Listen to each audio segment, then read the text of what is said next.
An Israeli airstrike on a town in West Beqa kills 3 people and injures 2 others.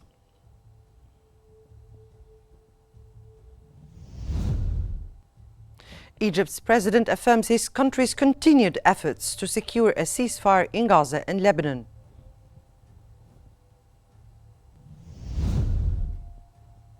And an Israeli shelling in Gaza kills 4 civilians and injures several others.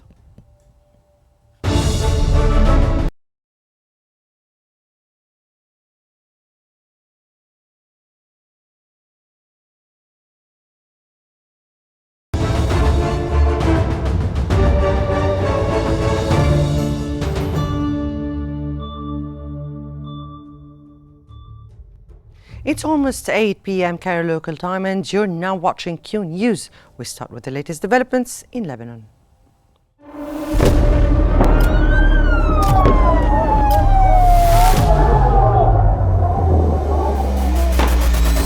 كل المستهدفين هن مدنيين. وضع شيء مرعب، شيء بخوف.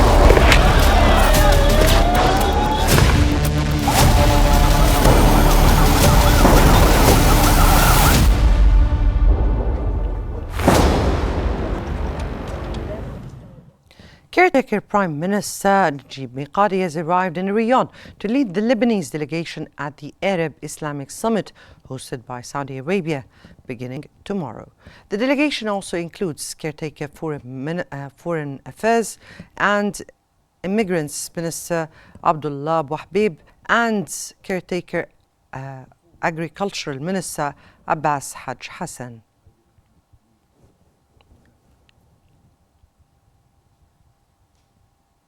Lebanese Caretaker Minister of Foreign Affairs and Immigrants Abdullah Bouhabib has stressed the need for a ceasefire and recommitments to implementing Resolution 1701 in the preparatory ministerial meetings for the joint Arab Islamic Summit in Riyadh.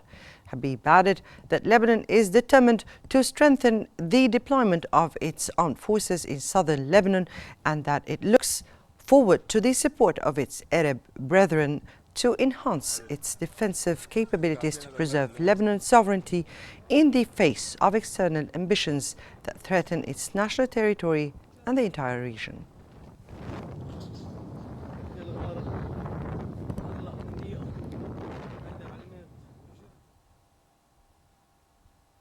The Lebanese Health Ministry has reported that an Israeli airstrike on a town in West Beqa overnight killed 3 people and injured 2 others. In a separate attack on the town of Sohmour, also in West Beqa, 1 person was killed and 4 others were wounded.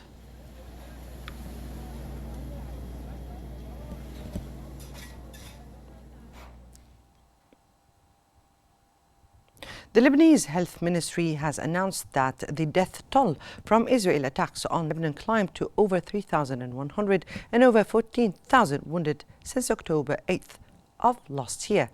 That came as the Israeli enemy raids last night resulted in 53 deaths and 99 injuries. Earlier, local Lebanese media reported that the Israeli raid on a house in the town of Ras Al Hadath resulted to 4 deaths and 1 injury.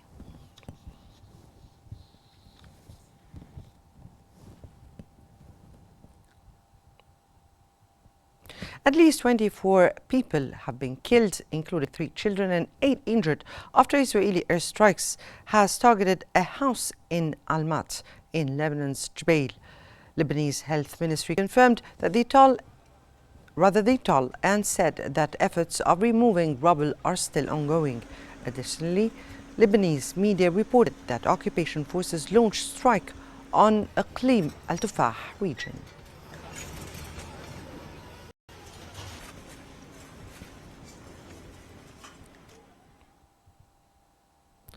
Lebanon is witnessing heightened tensions as Israeli forces intensify operations in the south, citing Hezbollah as a major threat.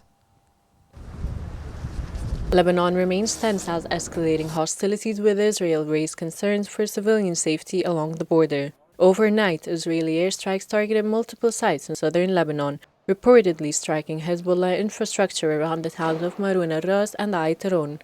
The Lebanese army confirmed that drones and artillery were involved, adding that it is closely monitoring developments. In response, Hezbollah heavy significant shelling against Israeli occupation military outposts, marking one of the conflict's sharpest escalations. The exchanges underscore the bolstered Israeli military presence along Lebanon's southern border, fueling fears of a wider confrontation that could deepen Lebanon's involvement in the regional conflict. The humanitarian situation in southern Lebanon is worsening, with thousands displaced and border hospitals facing critical shortages as they struggle to care for the increasing number of injured. Local organizations warn of an impending humanitarian crisis if violence persists. In Beirut, Lebanese officials have appealed to the United Nations and the international community for intervention, calling for an immediate ceasefire and protections for civilians. As events unfold, Lebanese citizens brace for potential escalation, hoping that diplomatic efforts will restore calm before the conflict intensifies further. For more analysis, we now move to Hala in our newsroom. Hala. Thank you very much, Muna. And for further analysis on the situation in Lebanon, we're joined from Beirut by the writer and political researcher, Mr. Ahmed Izzeddin. Welcome to Qnews, sir. Let's start by trying to know what are the main files or issues that the Lebanese caretaker Prime Minister Najib Mikati is bringing with him to Riyadh, and how significant are these in the context of Lebanon's current challenges?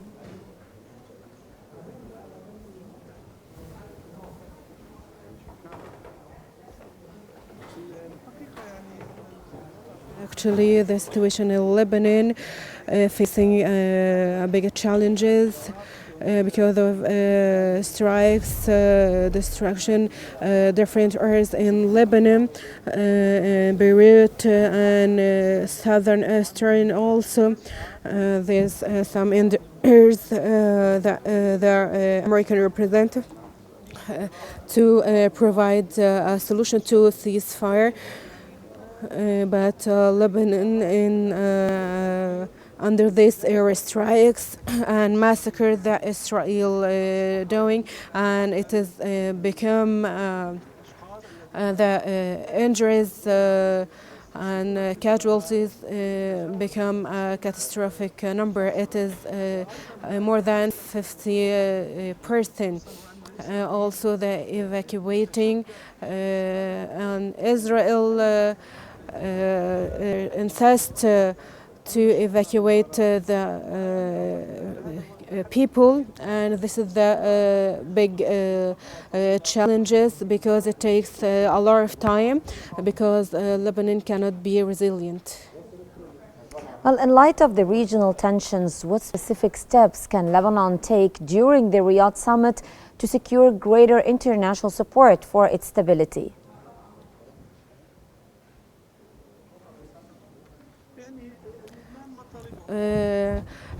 Lebanon wants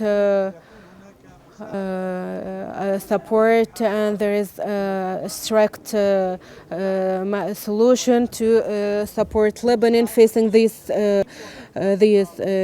ceasefires from Israel regarding their resolution to stop ceasefire, and is one of Israel, and continue to help because the support will be into because the helping in medication and nutrition, it is continuous, and Arab countries still be these people to help them.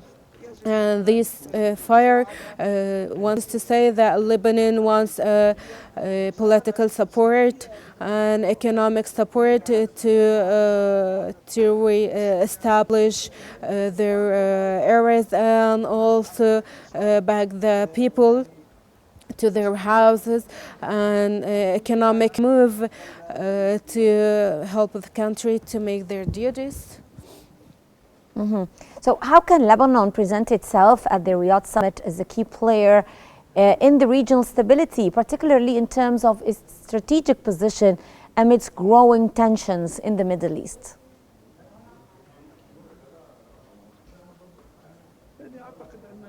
I believe that Lebanon, although this dispute, but the other hand, Lebanon is a strongest country, can deal with this international world and Arab countries, and we agreed with it, and we agreed with the Lebanon addresses in our international world. There is some disagreements in political situations regarding elections for a president, but there is some points we agree from different parts to elect the president to help in the ceasefire, and the president of Lebanon will aim to reestablish the country and retake the peace.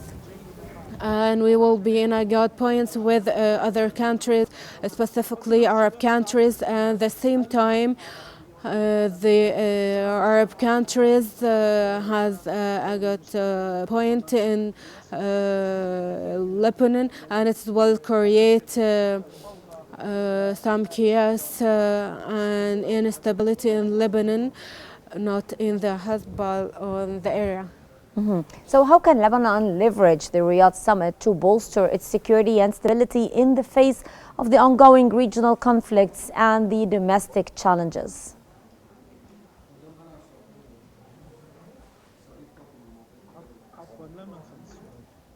Well, I'm going to repeat my question to you again, sir. I was just asking, how can Lebanon leverage the Riyadh summit to bolster its security and stability in the face of ongoing regional conflicts and domestic challenges? I see the Riyadh summit and all of Arab countries. There is a community that they have 5 countries, Sudanese and Saudi Arabia, France and USA, and they recognize all these sides for the crisis and how to solve this, and they seeking to solve the problem, and it will be clear for Riyadh to help Lebanon. But I see Lebanon had a priority to stop ceasefire in Lebanon because the Lebanon is ready for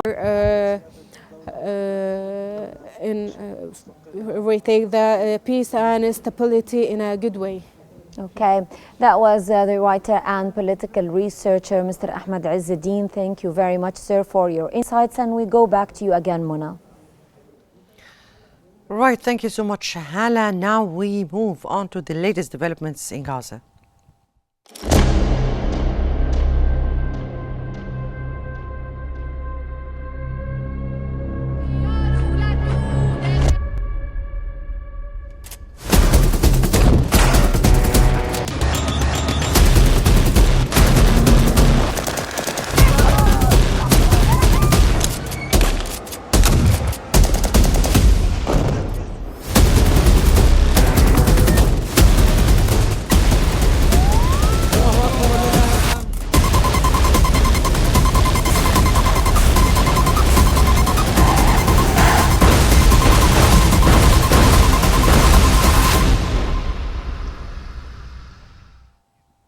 Well, welcome back. And Egyptian President Abdel Fattah al-Sisi has confirmed Egypt's continued efforts to secure a ceasefire in Gaza and Lebanon and facilitate the delivery of humanitarian aid.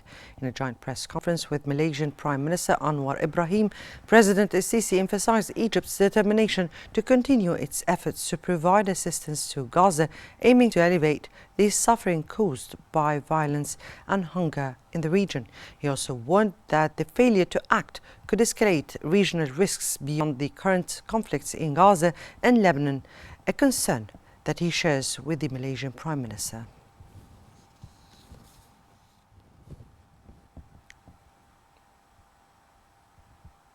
Egyptian Foreign Minister Badr Abdulati has condemned the ongoing Israeli aggression in Gaza, which has continued for over a year. amid international silence. He highlighted the urgency of halting Israeli attacks, including those in the West Bank and East Jerusalem. Speaking at the preparatory ministerial meeting for the extraordinary Arab-Islamic Summit, Abdullah Adi also denounced Israel's aggression against Lebanon, calling for an immediate ceasefire and the implementation of the UN Security Council Resolution 1701. He urged support for Lebanon's state institutions, particularly the Lebanese army, and called for the election of a consensus president free from external interference.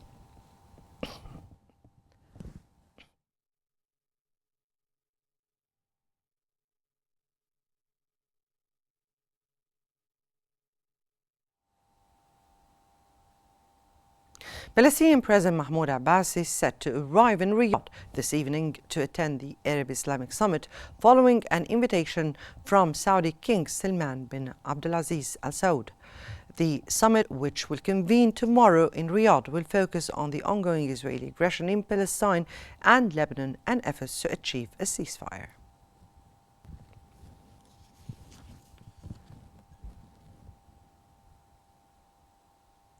Gaza is facing a deepening humanitarian crisis as Israeli airstrikes continue causing rising civilian casualties and severe shortages of essential supplies.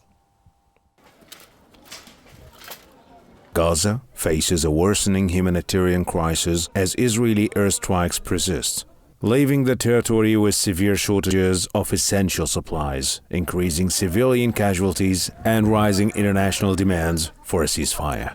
Israeli attacks target areas claimed to be used by Hamas. However, these operations result in extensive civilian casualties and widespread infrastructure damage. According to local and international reports, Gaza's healthcare system is on the brink of collapse, with hospitals struggling due to severe shortages of medical supplies, fuel, and clean water.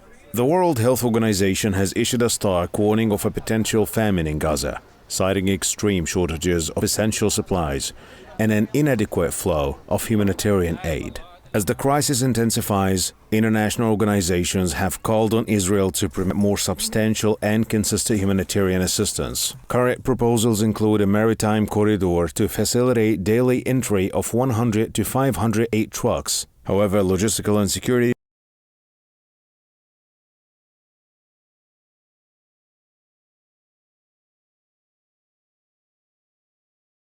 organizations underscoring the urgent need for a ceasefire to prevent further civilian suffering. The United States has engaged in discussions with Israeli officials, advocating for improved aid access and coordination despite security complications. Israeli shelling in Gaza's Al-Nusayrat refugee camp and Sheikh Radwan neighborhood has killed 4 civilians, including a toddler, and injured several others.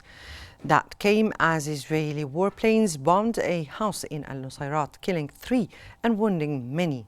Also, a drone attack in Sheikh Radwan killed a child and injured his parents. Artillery also struck Beit Lahia, Tel Al-Zatar and Jabalia camps.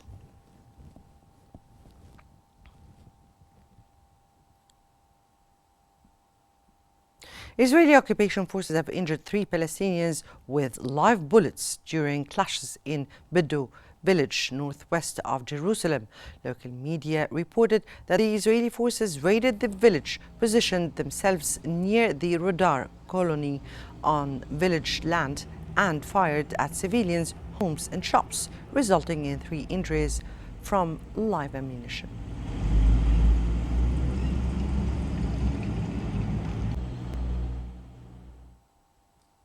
Gaza has been facing an escalating humanitarian crisis with thousands killed, severe injuries, widespread hunger and medical shortages.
Russia has announced the capture of 6 additional settlements in Ukraine over the past week, as tensions persist along front line areas.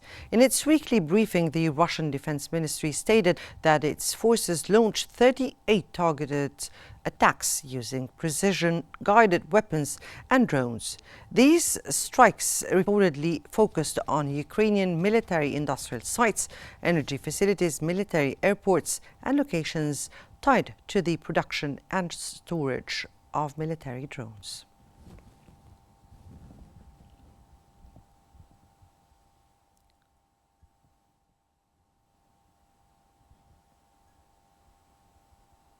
The governor of Odessa Oblast in southwestern Ukraine has reported that Russian drones targeted the Black Sea port of Odessa overnight, leaving 1 person dead and 13 others injured.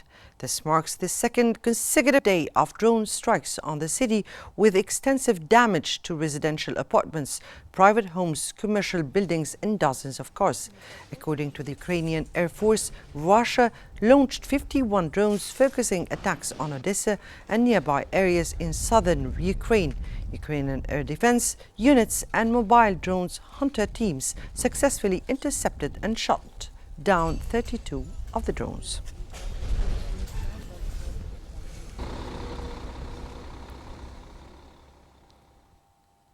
EU Foreign Policy Chief Josep Borrell has reaffirmed Europe's steadfast support for Ukraine days after Donald Trump's election raised questions over the future of US backing.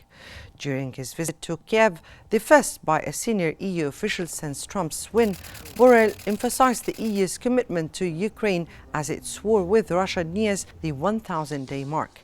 He highlighted that the EU has contributed 122 billion euros in military and financial aid and trained around 60,000 Ukrainian soldiers, aiming to expand that number to 75,000 by winter's end.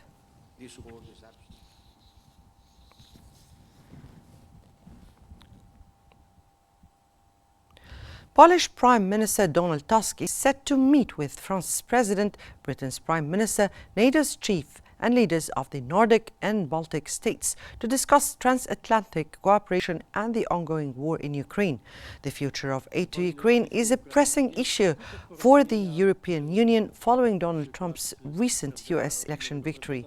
Trump has been critical of the level of US support for Ukraine in its fight against Russia and previously pledged to end the conflict upon taking office, though he has not detailed how he would achieve this.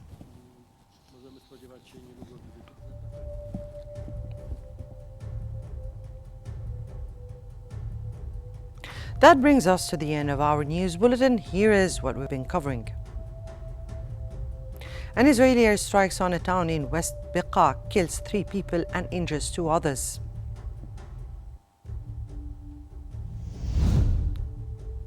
Egypt's president affirms his country's continued efforts to secure a ceasefire in Gaza and Lebanon.